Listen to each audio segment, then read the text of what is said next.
Doctor Babasaheb Ambedkar open university.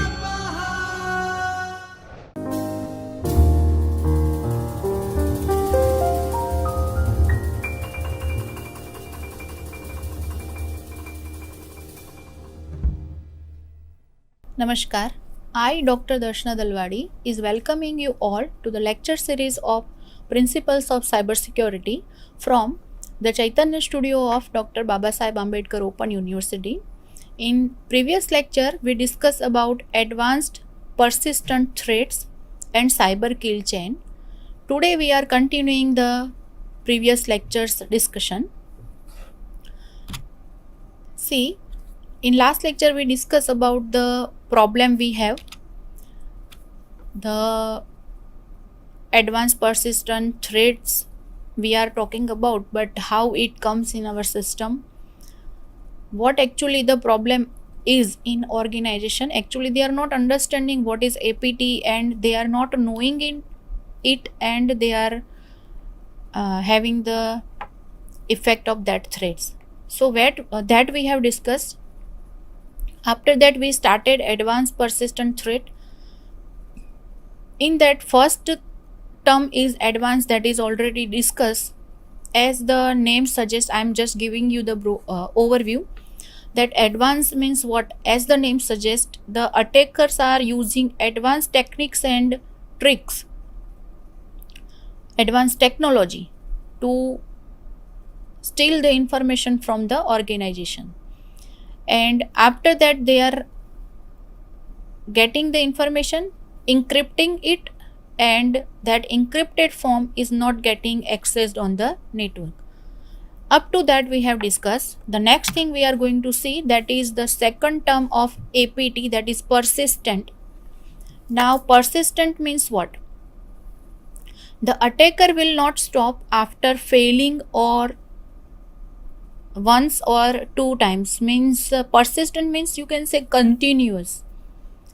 As we have seen that when we are having APT, at that time the attackers are staying in the system up to their motive is not get solved.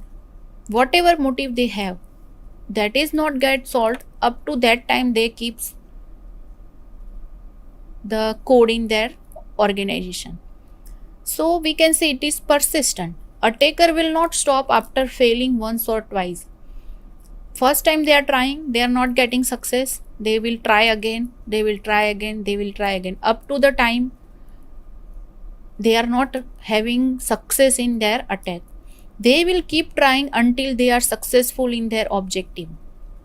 They need to establish continuous defensive measures. The persistent nature of an APT is what it causes more damage to the organization. As the name suggests, persistent, it means they will try continuously. So it is the duty of the organization to provide continuous defensive measures against such things. And because of this persistent nature, more damage is there in organization. It simply means to remain stealthy for a prolonged period of time and not get caught due to its state-of-the-art coding techniques.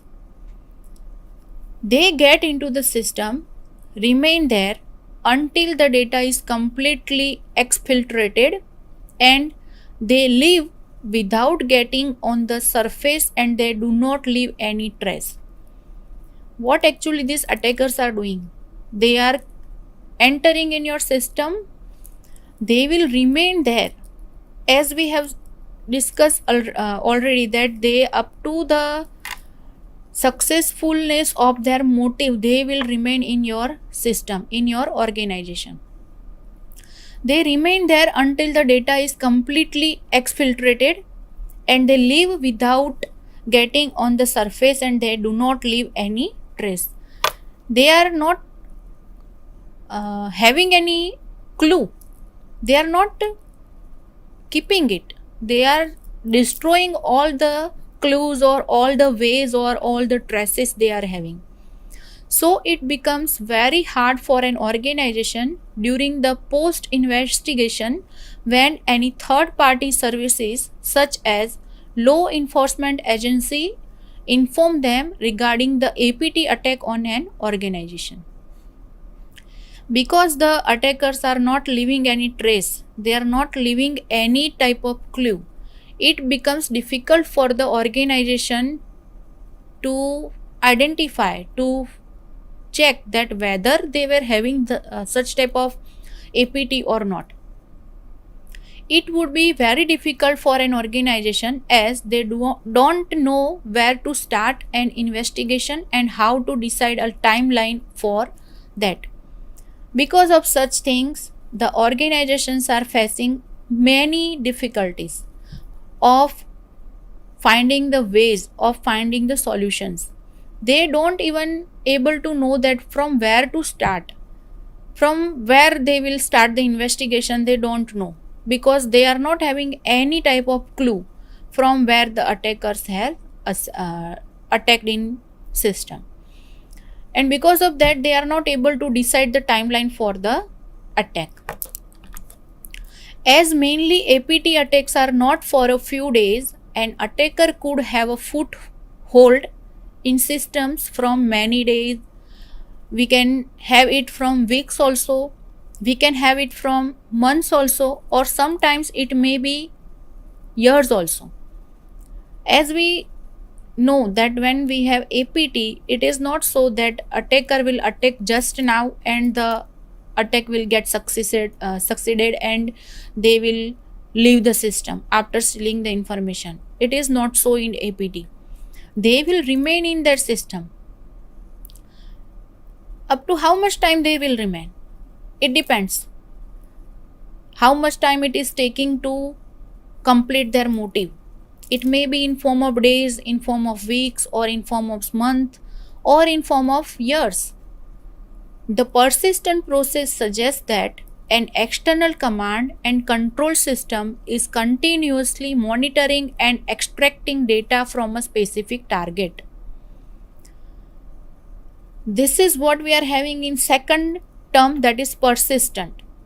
Now the third term we have, that is threat. Threat we means we can in simple terms we can say it is a type of attack. But here what we have to understand, the threat process indicates human involvement in arranging the attack. For an APT to work successfully, it is important to hide the identity of the attackers, as APT attribution could lead to some real world conflicts. When we have this APT, at that time it is very much important to hide the identity of the attacker, because whatever attacks they are performing right now, it will give some real world conflicts. It will have some real impact in your organization.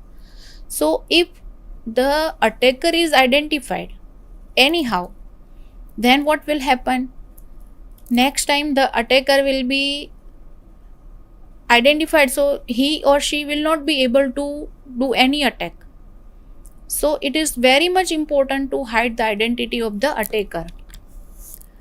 So the attackers will want to hide their tracks. It is not uncommon to see the use of unpatched vulnerabilities in this kind of operations.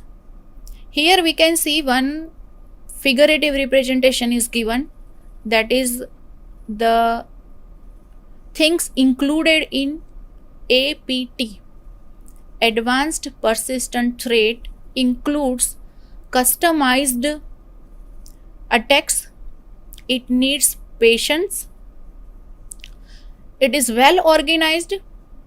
It uses new tools, advanced tools. It requires time, means investment of time is also required, as well as funding in terms of money, in terms of anything they require in the successfulness of the attack. So this is what we are having in APT. Now when we are having the APT, at that time the APTs are having some intentions. Now, what is the intentions, or we can say what is the intention they have? For a defender, it is very important to find out the intentions behind the APT attack. If you are a defender, then first we need to identify that what is the motive or what is the intention behind the attack. That would be useful in investigating the post incident analysis. If as a defender you know what is the motive or what is the intention behind it, then it would help you in the post incident analysis. Post incident analysis means the attack is done, now you are investigating. Post analysis you are doing. We will look into some of the intentions of the attacker, which will concluded based on the previous APT attacks. We will discuss here what are the APT intentions we were having in previous APT attacks. So first we were having that is data. Their intention is of data. For any organization, it is important to understand the market strategy, other competitive organization working in the similar product market. The intentions behind such type of attack is in which an attacker tries to exfiltrate data such as proprietary designs, schematics, formulas, experiment details, source code, etc.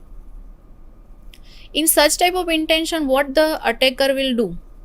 Attacker will try to find the designs of proprietary things, the schematics, the schema, whatever they are using, different formulas if they have, then that formulas, then the details of the experiments, the source codes, such type of things they are using in data. Second intention we have, that is information. It is very important for an organization to keep internal information in a very closed loop, such as its financial status, future corporate directions, its mergers and acquisitions. This type of information is very useful to target the organization. Then after we are having the APT threat vectors. When we are talking about APT, at the time, first thing we have seen the intentions. Now we are having the threat vectors. Now in threat vectors, we are having external part and internal part. In external threat vectors, we are having first thing as an internet. Now in internet, what are the ways, or we can say what are the access points from where the attacker can attack? First thing we have, that is email attachments, then file sharing, then pirated softwares, then mass vulnerability exploits. If such things are there in our system, then there are chances to have APT through internet. And right now, most of the organizations are using this internet, and all these things will be there. Then in external we have second one, that is physical. Physical means the things or the devices which we are using in our organization. Infection using external devices, like we are using any device of data transmission, like USB we have, then we have CD, then we have external disk drives. If such type of things we are using in our organization, then also there are chances of having this APT. Malicious IT equipment, raw Wi-Fi access points, stolen mobile devices or laptops. So these are the entry points which are included as external threat vectors. First thing we have, that is internet, from the different attachments, then from different links, file sharing, they can enter. and second one is physical, means we are using any devices, then through that also they can attack. Then after we are having threat vector. In it we have internal part, means internally what can be there which can damage to your system. It can be trusted channel like stolen credentials, P2P tapping, untrusted devices, hijacked cell communications. So such things we have in internal APT threat vectors. There are other threat vectors which are also present, which are related to softwares used inside the organizations. In your organization, suppose you are using different softwares, then related to that softwares also you may have threat vectors. Here we have seen one threat vectors which is showing us that how external things are there which can infect your system, and how the internal things are there which can infect your system. Then after we have insecure build. Insecure build means insecure devices, unpatched software versions, misconfigured devices. These all are included in insecure build. Then information leakage, exposure of sensitive material on online or social media. From online media you can have leakage of information. On social media also you can have leakage of information. When you are posting your sensitive material or sensitive data on such type of online or social media platform, there are chances of information leakage through which you can have attack in your organization. Then we have next vector as application security. In that you can consider fuzzing or reverse engineering, then buffer overflows.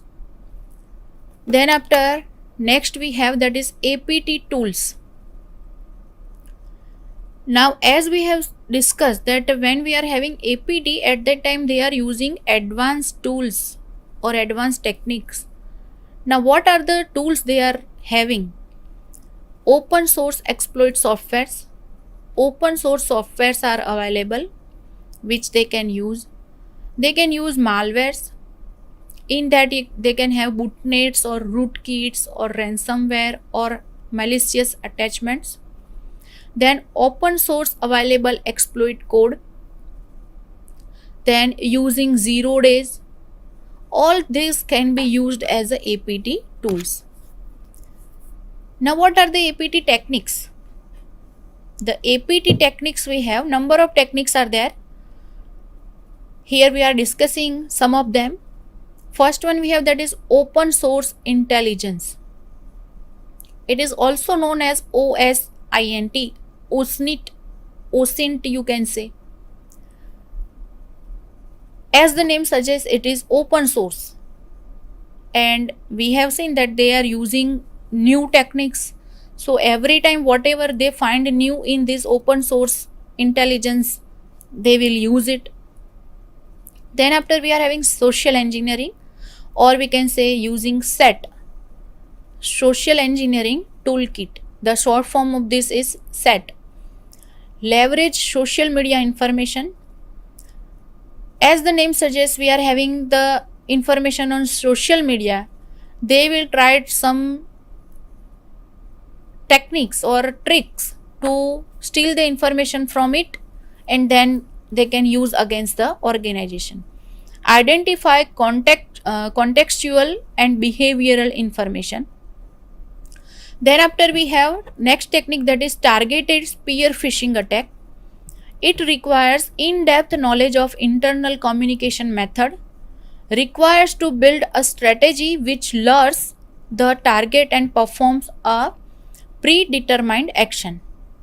As the name suggests, targeted spear phishing attack means whatever target they have defined, to accomplish it, whatever strategy they require, they build it and they perform the predetermined actions. Then we have that is malicious attachment. Now in this what we can have? We can have file format such as PDF or Office, MS Office. In that we can have Word, Excel or Access is used mostly in APT. With the help of such type of file, they are sending their code and trying to attack the system. Usage of exploit kits to generate the documents which contain malicious macros and craft the malicious attachments to send it to the target using a properly crafted email. They are generating one email. In that attachment, in emails attachment, they are sending such type of documents which is containing the macros which are malicious, means which are harmful for your system, such as Fallout, Angler, Rig, Nuclear, Neutrino. These are well known examples of exploit kits. With the help of such exploit kits, they are generating documents which will contain the macros which are harmful to your system, or you can say malicious macros, and these malicious attachments are sent with the email which is crafted to execute their motive. Exploits are easy to use, can be easily obtained from the dark web. It provides command and control infrastructure services. So this is what we have in malicious attachments. Then after we are having hardware devices.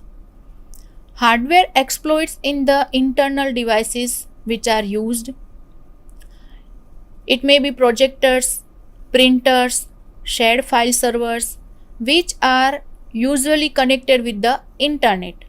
They are left open without any security measures.